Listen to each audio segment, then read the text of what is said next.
결혼하고 나서 자식을 낳고 나니 어쩜 이렇게 딱 자식들을 걱정하고 살게 되는지 모르겠어요. 저도 할 말이 많다면 많은 인생이지만 최근에 여러모로 일들이 많았어서 딱 한 가지 일만 여기에 나눠보고 싶더군요. 저희 엄마는 제가 결혼하기 이전부터 계속 시골에서 할머니와 삼촌들과 살고 계셨어요. 원래는 서울에서 평범하게 주부로서 가정생활을 유지하셨지만 제가 성인이 되었을 무렵에는 아빠와 이혼을 하게 되셨습니다. 그리고 얼마 안 되어 이모 집으로 가셨다가 여기저기 전전하면서 혼자 사셨고 나중에 나이 한참 들고 환갑이 넘게 되니 본인의 고향으로 돌아가신 거예요. 원래 저는 엄마 아빠와 함께 살고 있던 와중에도 두 분의 사이가 워낙 안 좋아 그런지 썩 편한 마음으로 잘할 수는 없었어요. 이혼을 언젠가는 하겠구나 하는 것이 마음속에서 약간 예측되기도 했었고요. 아빠는 딱히 이혼의 생각이 없어 보이긴 했지만 엄마는 틈만 나면 저한테 이혼할 거라는 말만 했었어요. 그때 저는 너무 불안함을 느꼈고 솔직히 창피한 얘기지만 학교에서 수업을 듣는 와중에 너무 스트레스가 극도로 심해져서 소변을 봐버린 적도 있었어요. 선생님의 연락을 받고 놀라서 학교까지 뛰어온 엄마는 제 상태를 보더니 그제서야 좀 후회를 했던 것 같아요. 그래서 한동안은 저에게 더 이상 그런 얘기를 꺼내지 않았고 안심하라는 말만 했었는데요. 그렇다고 해서 그 상황이 바뀌는 것도 아니고 늘 똑같은 생활을 보내긴 했답니다. 단지 엄마는 저의 심한 트라우마라든지 스트레스를 걱정해서 이혼 결심을 말하지 않았고 그냥 제가 크기만 기다리셨던 것 같아요. 지금 와서 생각해보기엔 아빠가 그때 직업이 일정치 않다 보니 매달 월급이 고정 금액으로 들어온 게 아니었거든요.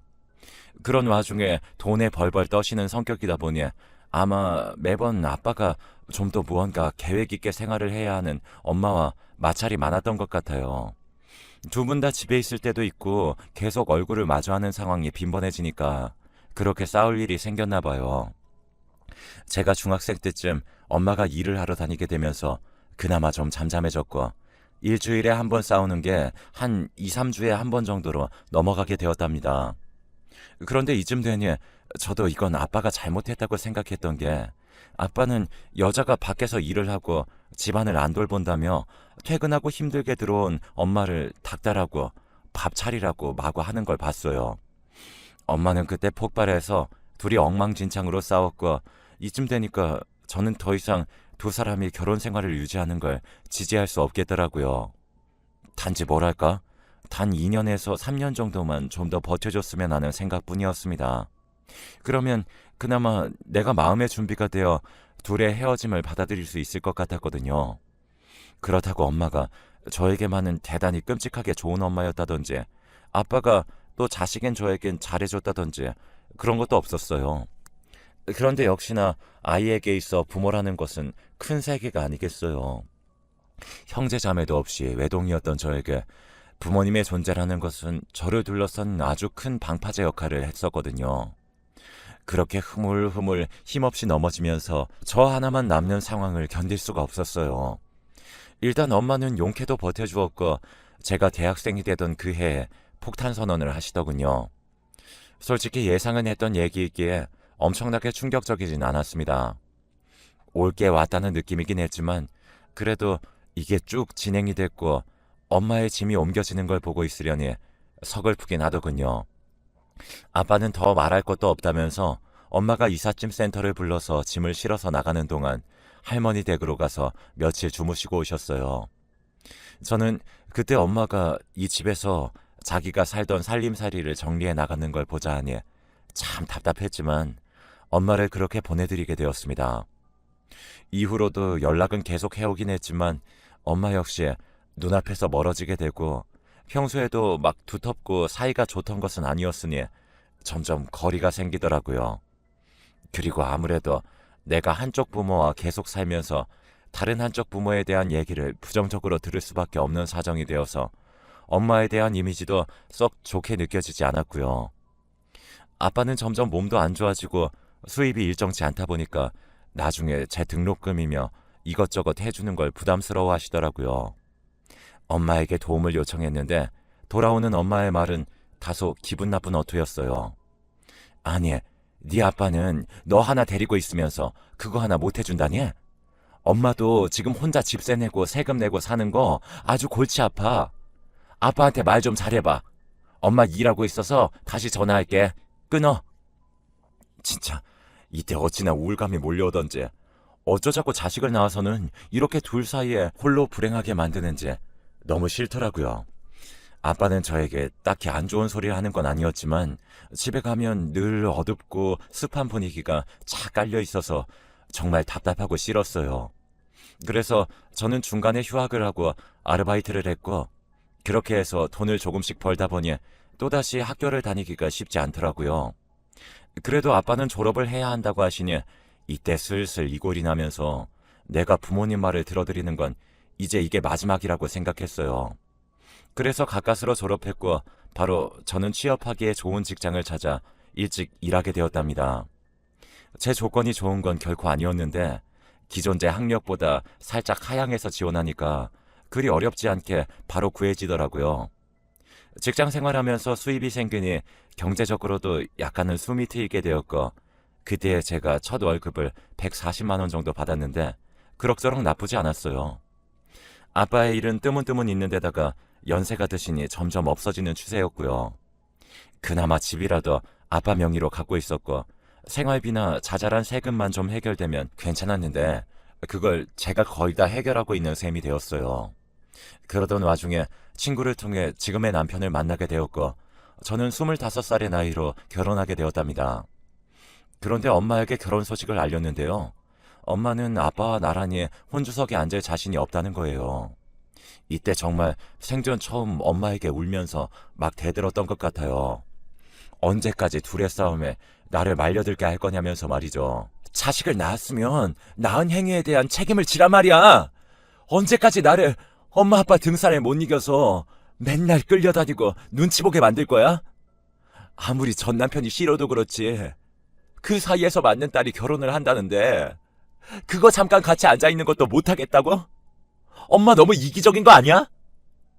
제 말에 엄마도 어지간히 할 말이 없었던 모양이에요. 이때 움찔거리면서 뭐라고 중얼거리기는 했지만 결국 혼주석에 앉아서 무사히 결혼식을 끝냈거든요.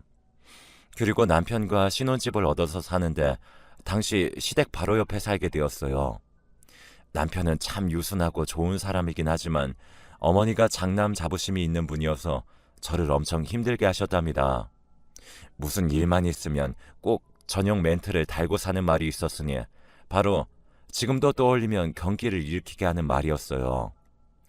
야, 니네 엄마가 그렇게 가르쳤냐? 야, 가서 다시 배우고 와. 이 말은 정말 아무리 곱씹고 또 곱씹고 새댁 시절을 지나 지금 도대체 몇 년이 지났는데도 적응이 안 되고 얼굴을 찌푸리게 하는 말이에요. 남편이 중간에서 많이 커버해주고 잘라내주긴 했지만 누군 엄마 없나 싶어서 서럽더라고요. 그런데 있어도 정작 엄마는 이제 본인 고향으로 돌아가서 연락도 잘 안 될 때라 만나기도 어렵기에 더 상황이 기가 막히고 시집살이가 서러웠던 것 같아요. 그런 엄마도 도저히 거부할 수 없이 한 번은 딸네 집에 다녀가야 했던 때가 있었으니 바로 제가 아기를 낳았을 때예요.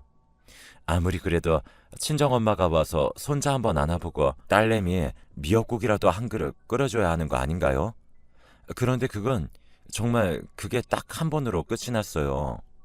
엄마는 이후로도 자꾸 바쁘다며 허리가 아프고 어디가 아프다 얘기만 해대면서 절대 올라올 생각을 안 하시더라고요.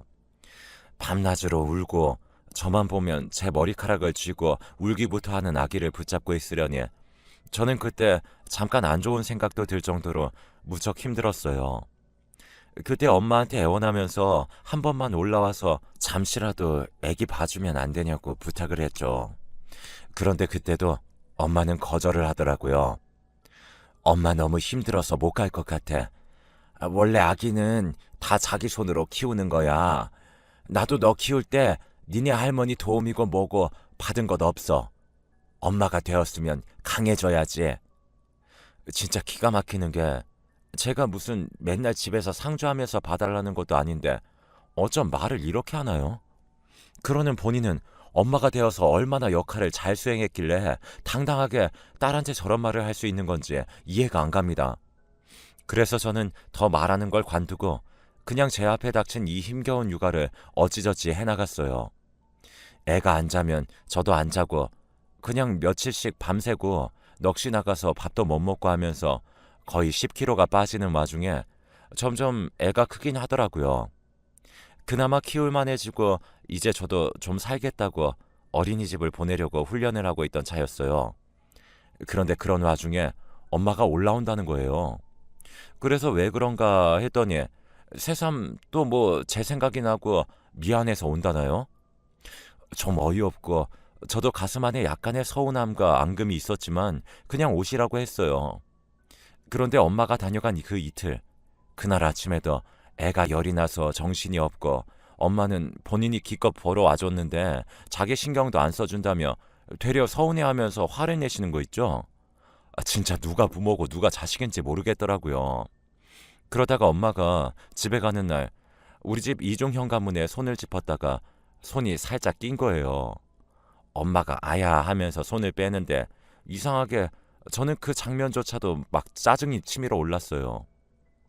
자기가 내 부모면서 하나하나 트집을 잡고 엄마를 제대로 안 모셔준다느니 아침부터 죽이 뭐냐는 둥 잠자리가 불편하다는 둥 그런 말을 하니까요. 그러니 엄마가 문에 손이 껴서 아프다고 해도 쳐다보기가 싫더라고요. 그런데 참 핏줄이라는 것이 왜 이렇게 저를 서글픈 기분으로 만드는 걸까요?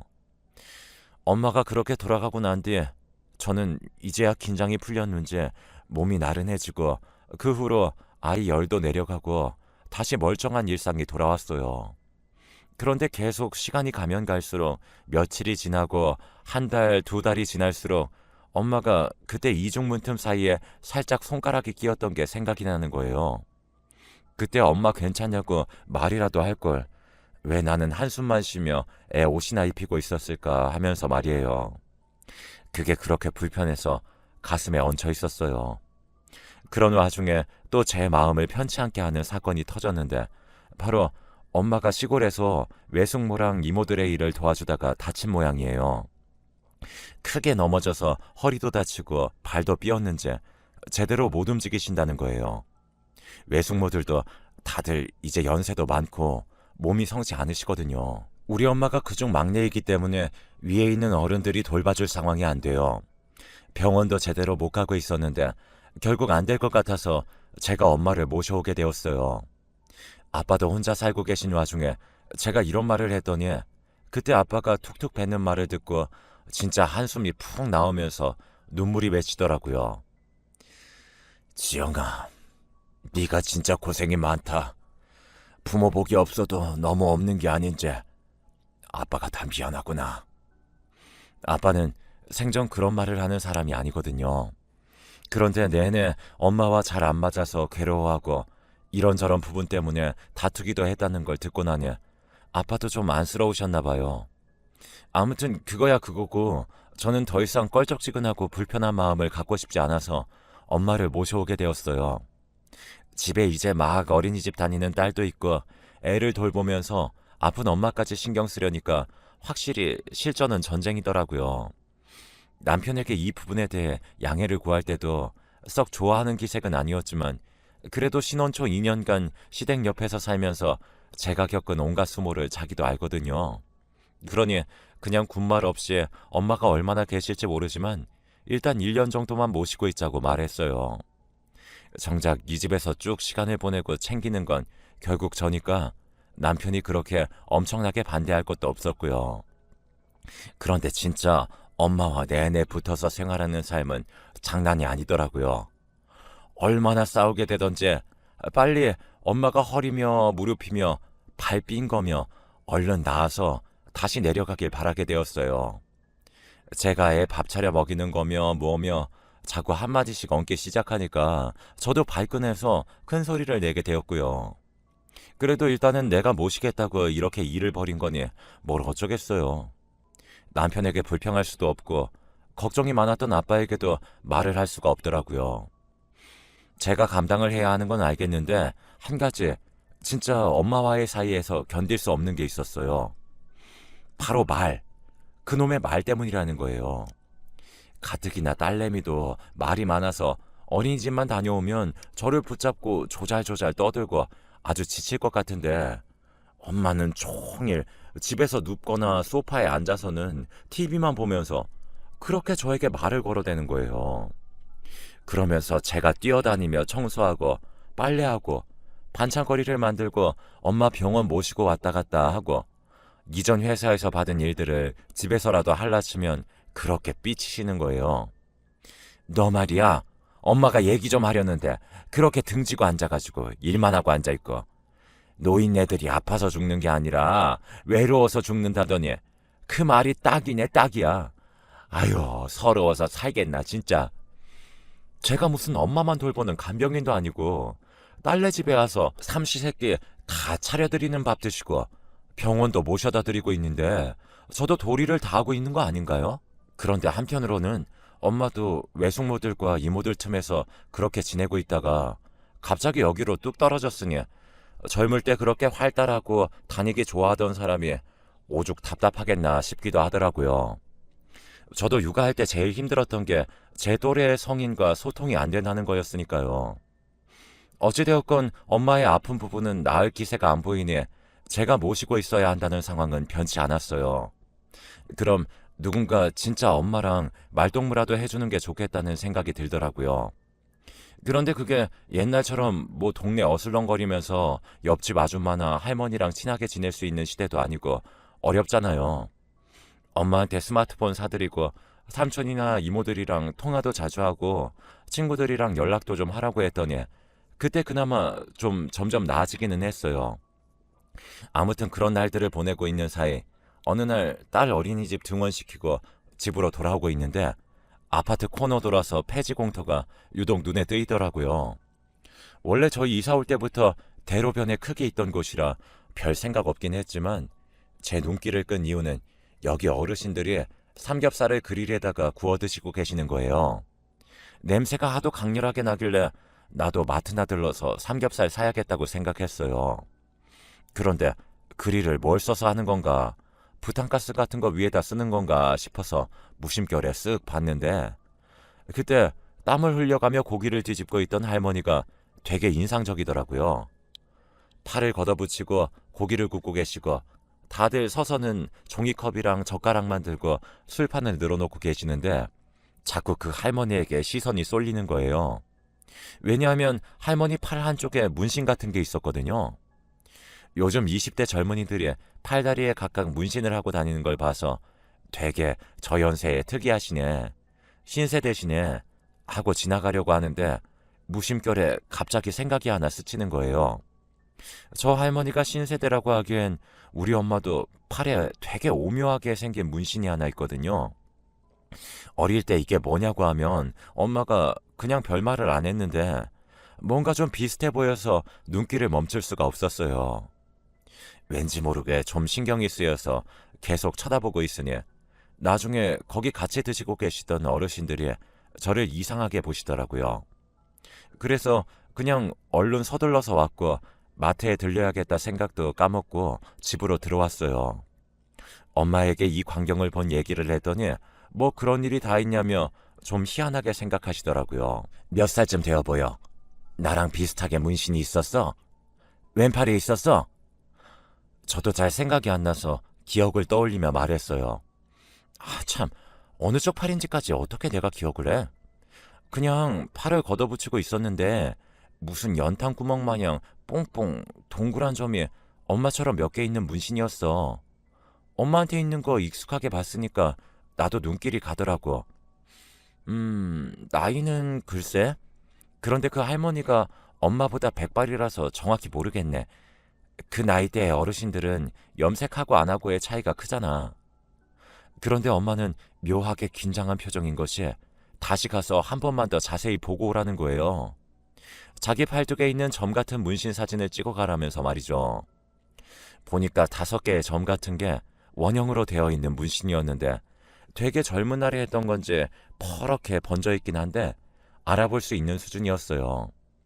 이걸 엄마 고향 친구들이랑 무슨 우정문신 같은 개념으로 했다던데 진짜 별걸 다 했네 싶더라고요. 아무튼 저는 그 길로 다시 그 공터로 갔고 한 번도 그쪽에 직접 들어가서 누구랑 말을 해본 적도 없는데 엄청 어색한 상태로 쭈뼛쭈뼛 들어갔습니다. 그래서 그 할머니께 말씀 좀 여쭙겠습니다 하고 아주 조심스레 말을 붙였어요. 저 혹시 저 고향이 어디실까요? 혹시 남해에서 사신 적 있으세요? 아, 다른 게 아니라 저희 친정엄마가 왠지 아는 분이실 것 같다고 하셔서요. 이렇게 다시 생각해도 앞뒤가 안 맞고 뒤섞인 말을 늘어가면서 여쭤봤어요. 그랬더니 할머니가 제 눈을 한참 쳐다보더니 고개를 끄덕이며 자기는 남해에서 살다 왔다고 하는 거예요. 저는 급하게 엄마 이름부터 말했어요. 아, 정말로요? 그럼 이순옥 씨 아세요? 저희 엄마세요. 남해에서 사시다가 20살 때 서울 올라오셨고 몇 년 전까지만 해도 다시 남해 내려갔다가 딸네 집으로 잠깐 오신 거예요. 그랬더니 굳이 엄마가 찍으라고 한 문신 사진을 보여줄 필요도 없을 정도로 할머니 표정이 엄청나게 뒤바뀌더라고요. 자기 이름이 박정순이라면서 엄마랑 아주 잘 알았다고 말이에요. 결국 상황이 일이 되다 보니 이 황당한 사태를, 아니 난리난 사태를 빨리 엄마에게 알려야 할 것 같아서 집으로 곧장 달려갔어요. 엄마가 뭐라고 할지 어떤 반응을 할까 싶어서 저도 꽤나 뜸들이며 말을 했는데요. 엄마는 듣자마자 막 흥분한 애처럼 소리를 연신 지르면서 어떡하냐며 계속 같은 말만 반복하더라고요. 나 좀 데려가줘. 정순이한테 데려가줘. 하면서 그 몸을 하고 억지로 움직이시더라고요. 결국 허리가 불편한 엄마를 끙끙거리고 공터까지 모시고 왔어요. 엄마랑 그 할머님은 한참을 거기 공터에 어색하게 앉아서는 서로 부둥켜 안고 반가워하고 손을 놓지 못하고 얘기를 나누시더라고요. 슬슬 저는 점심 준비도 해야 하고 바쁘지만 일단 어쩔 수 없어서 옆에 어색하게 서 있기만 했어요. 그런데 엄마 말로는 친구들이 3명이 더 있다고 하는데 그들은 어디서 어떻게 살고 있는 건지 모르겠다며 궁금해 하시더라고요. 한편으론 엄마도 참 본인이 남해 내려가서 지내고 있었으면서 거기서 좀 더 적극적으로 찾아보지 왜 이제 와서 찾나 싶었죠. 그랬더니 엄마도 나름 할 말이 있더라고요. 안 그래도 이혼하고 가끔 내려갔고 나중에 또 내려가서 살 때 주변에 많이 물어봤어. 근데 뭐 나도 떠난 지 진작에 오래되었는데 걔들이라고 있겠어? 다 거의 흔적도 없더라고. 정순이도 말이 나왔으니 말이지. 이렇게 만난 것도 말도 안 되는 얘기인 거야. 그런데 다른 애들은 그래도 볼 수 있으면 꼭 좀 만나봤으면 좋겠는데 어떻게 만나볼 방법 없냐? 너 젊으니까 네가 좀 좋은 기술을 갖고 좀 찾아봐. 이렇게 되니까 또 내 일거리가 늘어난 것 같아 한숨이 나오긴 했지만 일단 이렇게 가까운 곳에 엄마의 옛날 고향 친구분이 계신 덕에 저는 조금 마음이 놓여진 부분이 있었죠. 엄마가 다쳐서 못 움직이시는 걸 알고 정순 할머니가 우리 집에 가끔씩 쌀과자를 들고 놀러 오시거든요. 그러면 애들 돌보는 것도 그렇고 저는 저대로 할 일 할 수 있고 엄마도 실컷 수다 떨고 우울증이 없어졌다는데 대체 엄마가 우울할 게 뭐가 있었는지 모르겠지만 아무튼 여러 부분에서 좋아졌어요.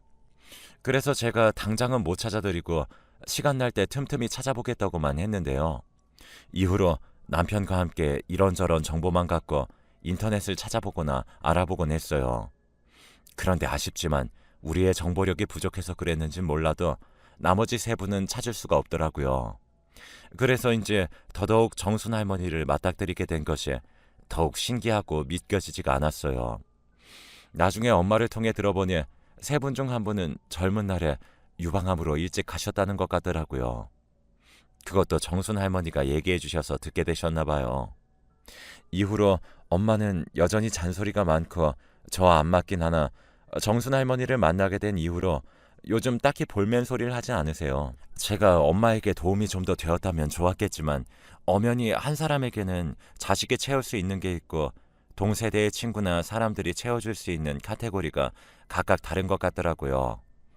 엄마 말로는 늙음하게 이렇게 친구를 만나서 떠들고 하니까 그게 너무 행복했다고 해요. 다행히도 정순 할머니는 말이 별로 많은 타입이 아니시더라고요. 그냥 우리 엄마가 하는 실없는 얘기를 그렇게 웃기다고 좋아하고 재미있게 들어주세요. 할머니는 몇 년 전에 사별하시고 자식들은 멀리 사는 것 같던데 두 분 모두 좋은 타이밍에 만난 것 같아서 보기 좋더라고요. 엄마는 우스갯소리인지 뭔지 나이 들어서 필요한 건 남편이 아니라 동성 친구가 최고라고 하시더라고요. 파마 복슬복슬하게 한 할머니들끼리 저렇게 매일 신나서 얘기하고 나란히 믹스커피 마시면서 이야기꽃을 피우시는 걸 보니 왠지 진짜 그런 것 같기도 해요. 저도 제 친구들이 생각나서 문득 보고 싶어지기도 하네요. 엄마랑 정순 할머니 모두 오래오래 건강하셨으면 좋겠고요. 사연을 들어주신 분들도